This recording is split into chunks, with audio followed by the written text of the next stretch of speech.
Bonsoir à toutes et à tous et merci de rester fidèles au programme du soir sur New World. Bienvenue dans Regard croisé, le premier numéro de cette semaine. Encore 4 sujets à aborder avec nos invités. Nous parlerons d'abord du Nigeria. L'ancien président Muhammadu Buhari n'est plus. Notre deuxième sujet concerne la Côte d'Ivoire. Mamadou Hawa Gassama présente ses excuses au président Ouattara. Troisième sujet, nous parlerons du Cameroun et de la présidentielle. Paul Biya brigue un 8e mandat à 92 ans.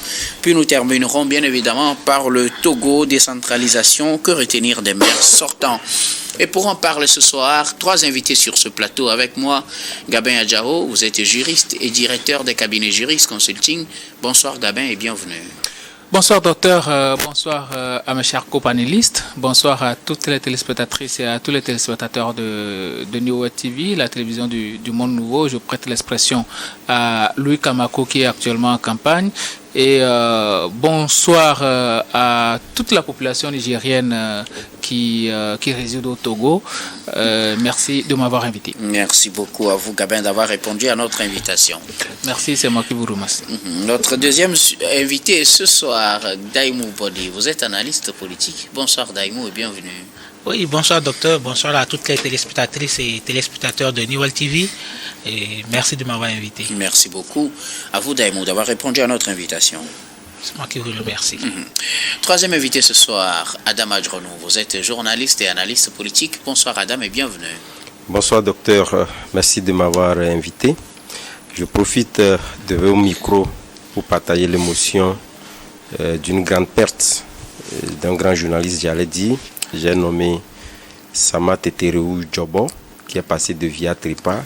Il a été inhumé ce week-end. Je présente mes condoléances les plus attristées à sa famille biologique, mais également à nous qui ont été donc ses collaborateurs. Nous avons fait nos armes chez lui. Et voilà, donc j'en appelle quand même à la communauté musulmane de joindre leur prière aux nôtres, pour que Dieu ou Allah le reçoive dans ses paradis. Merci beaucoup à vous, Adam Adjronou, et que l'âme de notre confrère repose en paix. Avec vous, nous allons aborder notre premier sujet. Nous prenons la direction du Nigeria pour parler de l'ancien président Muhammadu Buhari. Il n'est plus. L'ancien président du Nigeria est décédé ce dimanche 13 juillet à 82 ans, selon son porte-parole.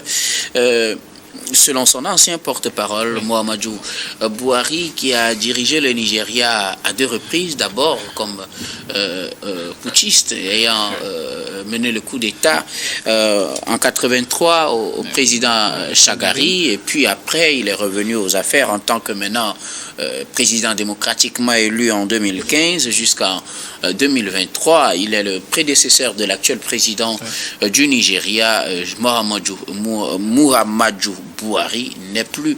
Nous en parlons avec nos invités. Gabin Adjao, on se souviendra de Muhammadu Buhari sous différentes casquettes, de président aussi. Oui, bien sûr. Muhammadu Buhari, c'est un homme connu pour sa rigueur et pour sa témérité. C'est une grande perte pour le Nigeria, parce qu'à 82 ans, on avait encore besoin de ces loyaux services, c'est-à-dire pour conseiller quand même la jeune garde. Malheureusement, sa santé et puis la maladie l'ont emporté dans l'au-delà. C'est le passage de tout homme. C'est comme ça, on naît, on grandit et puis on meurt. C'est tout à fait normal. Maintenant, ça fait très mal que à cet âge, à 82 ans, pour un chef d'État, quelqu'un qui a les moyens, je dirais qu'il est parti très tôt. Parce que véritablement, il n'y avait rien qui lui manquait. Mais ça veut dire que le mal a été assez profond. On ne peut que souhaiter un bon repos à son âme, et que bon, tout ce qu'il a eu à laisser comme héritage puisse être pérennisé. Tu viens de le dire. C'est un monsieur qui a mené un coup d'État comme contre l'ex-président Shagari, qui était venu à diriger le pays. Après, il est revenu en tant que président démocratiquement élu. Ça veut dire que c'est quelqu'un qui connaît très bien la situation sociopolitique du Nigeria. Il a implémenté beaucoup de choses, même si certaines choses n'ont pas véritablement marché. Notamment, nous savons que c'est lors de son mandat qu'il y avait eu le Covid-19. Donc, il n'y avait pas véritablement les mains pour pouvoir implémenter ces projets économiques parce que à ce moment même, il y avait eu une diminution du coût du baril, ressources premières du Nigeria. C'est la ressource qui rançonne beaucoup plus la caisse de l'État au Nigeria. Et ça fait mal, c'est comme un coup de massue. Mais bon, on n'y peut rien, ce sont les volontés de Dieu, c'est Dieu qui donne, c'est Dieu qui a repris. Mais il faut remarquer qu'il a eu à échouer dans certains domaines, quand on sait très bien que c'était un général, et sécuritairement, il n'a pas véritablement apporté au Nigeria. Et sous lui, il y avait eu des kidnappings, des enlèvements, Boko Haram a encore beaucoup sévi. Donc, on l'attendait beaucoup plus sur ce terrain-là, mais lui qui a eu à mener la guerre du Biafra n'est pas arrivé à juguler ce problème de sécurité au Nigeria. Et moi, il y a quelque chose qui m'a interpellé. Il est décédé à Londres dans une clinique. Ce n'est pas la première fois qu'un président nigérien décède à l'étranger. Et même pour se faire traiter, on se rappelle du cas de Yaradua qui se faisait traiter en Arabie Saoudite, si ma mémoire est bonne. Et puis de l'ex-première dame, Stella Obasanjo, qui, elle autre, était décédée en Espagne. Donc la question est de savoir comment se fait-il qu'il n'y a pas d'hôpitaux crédibles pour prendre en charge des chefs d'État en Afrique, et surtout au Nigeria, considéré comme l'une des plus fortes économies en Afrique. Moi, je trouve ça un peu bizarre. Même aujourd'hui, on constate que beaucoup de personnalités nigérianes se font beaucoup plus traiter à l'étranger, en Angleterre. Bon, on sait très bien que c'est l'ex-métropole. En Angleterre, en Espagne, en Arabie Saoudite et autres. Mais comment cela se fait qu'au Nigeria, qui est quand même la première puissance économique en Afrique de l'Ouest et l'une des plus grandes puissances économiques en Afrique, puisse se retrouver dans cette situation où aucune clinique ne soit capable de prendre en charge médicalement des chefs d'État et qu'ils soient obligés d'aller à l'étranger et puis de mourir là-bas. Mais le Nigeria n'est pas le seul pays à le faire. Pourquoi pour le Nigeria vous étonne? Mais c'est ça que je trouve assez incongru, qu'un pays considéré comme l'un des plus fortes économies en Afrique ne puisse pas arriver à avoir des infrastructures médicales capables de prendre en charge les personnalités dans leur propre pays. Parce que déjà, quand vous vous déplacez pour aller dans un autre pays, c'est de l'argent que vous faites à ce pays-là. Vous dépensez dans ces cliniques. Tu viens de le dire, ce n'est pas particulier au Nigeria.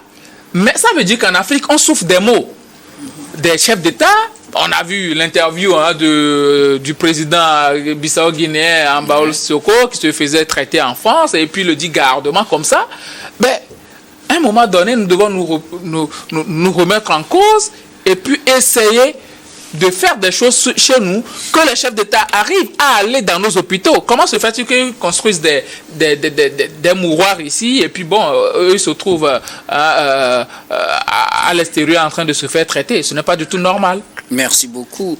À vous, Gabin Adjaro. Alors, Muhammadu Buhari n'est plus la rendu l'âme ce dimanche, selon l'information officielle. L'ancien président du Nigeria s'en est allé à 82 ans.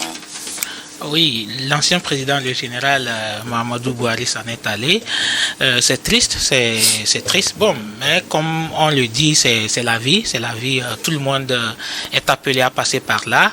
Et moi, personnellement, ce que je retiens de ce grand homme, c'est un homme qui a eu à diriger le Nigeria à 2 reprises. D'abord, il était arrivé par un coup d'État et lui-même a été renversé aussi par un autre général. Et après, il revient de façon démocratique et après il laisse aussi le pouvoir de façon démocratique quand il a épuisé ses 2 mandats. Donc déjà c'est quelque chose à saluer quand nous savons tout ce qui se passe en Afrique ces derniers temps, lorsque certains présidents passent par des méthodes malheureusement pour pouvoir perdurer au pouvoir. Et donc Ce que Mahamadou Bouhari a fait en laissant le pouvoir, vraiment, c'est très bien.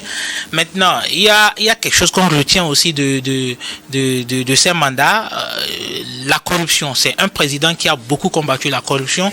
Il est qualifié d'un président austère, d'un président rigoureux. Et le bouharisme était sorti. Voilà, aussi, le bouharisme, c'est-à-dire que un président incorruptible. Donc déjà, c'est quelque chose qui est très bien. Vous savez, le Nigeria devrait être parmi les puissance mondiale si aujourd'hui la corruption ne faisait pas du mal à ce pays. Et donc si le Nigeria arrive à avoir 2, 3, 4 Bouhari qui suivent le bouharisme sur peut-être quelques mandats encore, je suis sûr que le Nigeria va se positionner sur le plan mondial. Certes, c'est un pays positionné sur le plan africain, mais vu les potentialités dont dispose ce pays, je pense que nous pouvons compter sur ce pays. Et les économistes disent en réalité que vu les potentialités du Nigeria aujourd'hui en Afrique de l'Ouest, on ne devrait pas trop avoir de soucis. Tous les autres pays de l'Afrique de l'Ouest devraient se reposer sur le Nigeria pour pouvoir s'en sortir, comme ce qui se passe en Asie où beaucoup de pays se positionnent derrière la Chine. En réalité, le Nigeria devrait être la Chine de l'Afrique. Mais derrière, tout homme ne peut pas faire d'action sans quand même des failles. Comme le disait Gabin tout à l'heure, il a connu la Covid-19 lors de son mandat et surtout les Boko Haram qui l'ont beaucoup fatigué. Mais il faut souligner... Je rappelle qu'il était au pouvoir déjà depuis 2015, donc si 2019 il y a Covid, il a déjà fait un mandat.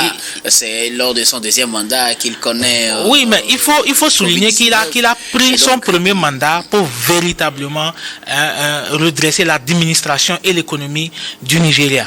Quand il arrivait, vraiment beaucoup de choses n'allaient pas sur le plan économique, sur le plan de l'administration, et la corruption vraiment fatiguait sur ce pays. Donc il a pris vraiment ce premier mandat pour redresser le pays et je pense qu'il devait véritablement travailler dans son second mandat. Malheureusement, il y avait aussi le coût du pétrole sur le plan mondial qui a baissé lors de cette période, donc ce qui ne l'arrangeait pas.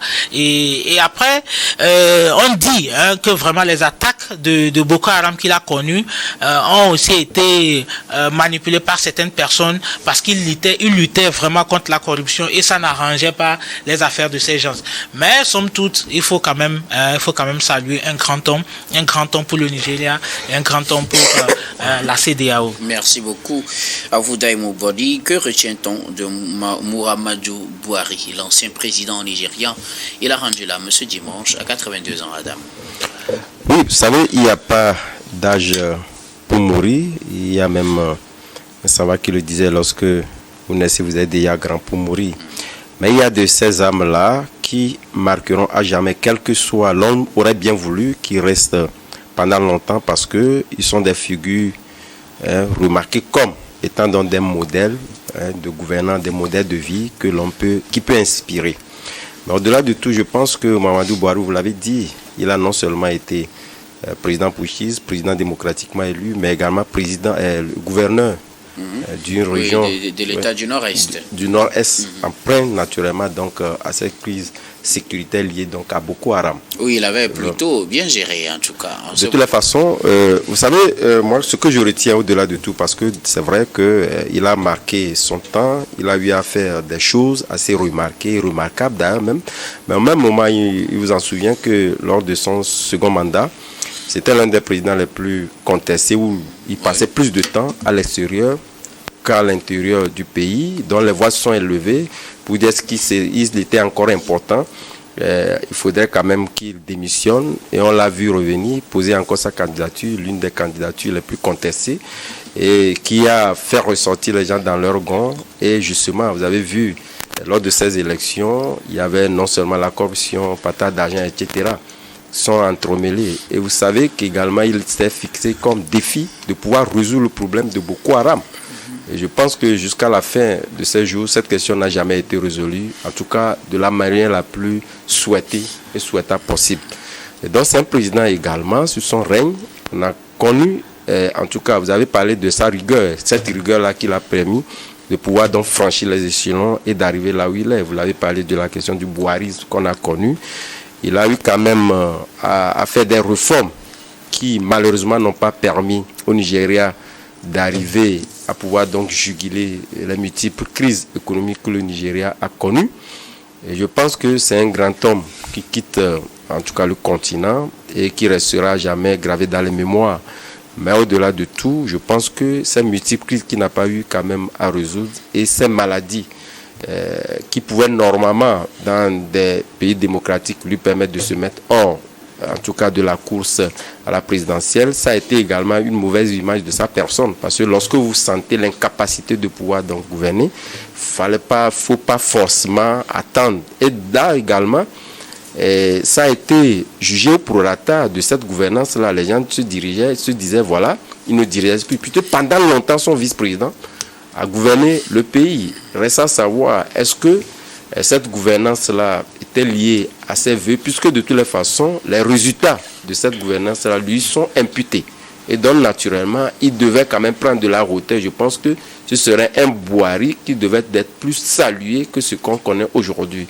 À tout état de cause, je pense que, naturellement, il reste un grand homme du continent que les mémoires n'oublieront pas d'aussitôt. Merci beaucoup à vous tous pour vos contributions. Nous allons marquer la première pause, puis on reviendra tout à l'heure pour la suite de cette émission.